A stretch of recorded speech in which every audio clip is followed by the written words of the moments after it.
तर अंगाशी आल्यावर माफी मागण्याचा हा प्रयत्न आहे असं पवार यांनी म्हटलेलं आहे। पंतप्रधान मोदींच्या माफीवरती शरद पवारांनी टीका केली आहे। सावरकर आणि शिवरायांची तुलना होऊ शकत नाही असं देखील शरद पवार यांनी म्हटलं। अशा लोकांच्या हातात पुन्हा सत्ता द्यायची का असा प्रश्न देखील शरद पवारांनी उपस्थित केला। माफी मागितली हे सातत्याने सांगितलं जातं।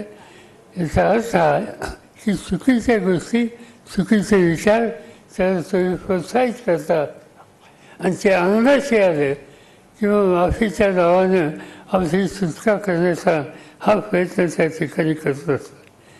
आणि त्यामुळं आज अशांच्या हातामध्ये पुन्हा एकदा सत्ता देशाची द्यायची, राज्याची द्यायची हा विचार करायचा आहे।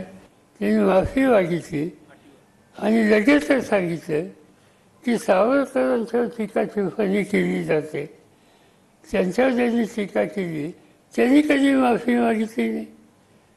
शिवाजी महाराजांचा पुतळा पडला, विषय काय? लोकांच्या ते अस्वस्थ काय?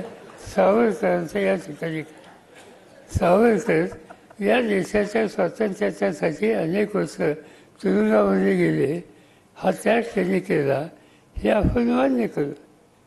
पण सावरकर आणि शिवछत्रपतींची यांची चर्चा होऊ शकते एकत्र।